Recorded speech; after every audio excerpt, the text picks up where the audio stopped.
When you can't walk away from somebody that is disrespectful and is someone who's not good to you and not good for you, but you don't have a willingness to walk away, what happens is you might stay with her, but at the expense of your own self-respect, and you will literally start to hate yourself. So when she learns you don't have that willingness to walk away, instead of appreciating you for staying with her through her battles, she now thinks, okay, he'll never go.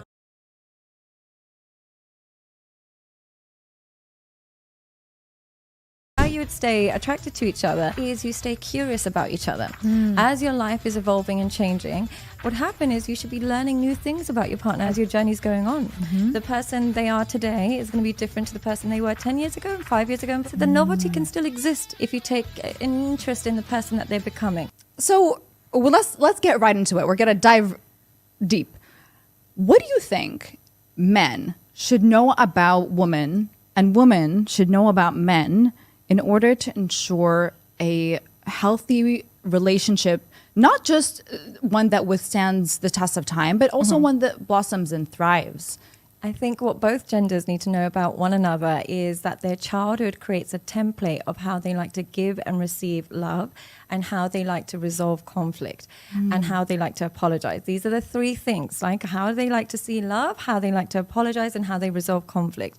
Now, that childhood template means that no matter how much you push or pull, until you understand their triggers, your relationship can always feel a little bit like a roller coaster.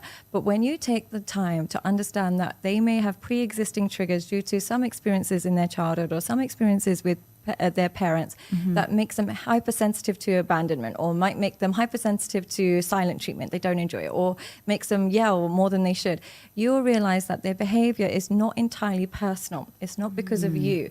It might be because of something they're struggling with. And then you'll be able to look at your partner in a more compassionate and understanding manner and resolve conflict, and then have a more enduring, long-lasting relationship.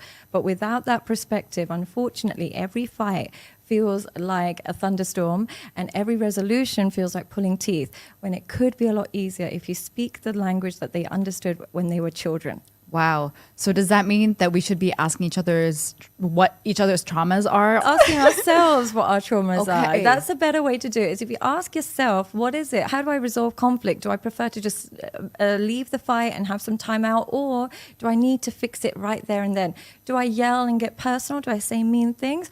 Or am I somebody that holds everything in and then eventually explodes? What do I do? And then how can I give my partner almost a psychological manual on what they can do to make our relationship a lot smoother, and you meet them in that same place. To do that, it does make life a lot easier for you. So when should you then express those traumas? If you know them yourself and you've done the work, when is a good time to be like, listen, I'm really sensitive to, you not texting for like 5 hours. Yeah. I'm really sensitive to you going out with your female friends or your male friends. When should that conversation come up? When your self-esteem is high enough. Okay. Yeah, the moment your self-esteem is high enough, what it will do is allow you to express yourself in a manner that tells people what you prefer and what you don't want. And they are most welcome to meet your needs. But if they're not, we don't have to yell, scream, force anybody. But the moment you have that level of self-esteem where it's not about holding on to this person, I don't care if I put this person off or like make them hate me or they get off me. It's more, I want a healthy relationship. And I can only do it by expressing this. Now, if I live in fear that I'm going to put them off, my self-esteem is not high enough to create a constructive relationship anyway. Right. So it's going to end at some point anyway. Because, because you're not confident that the true you will match the true him.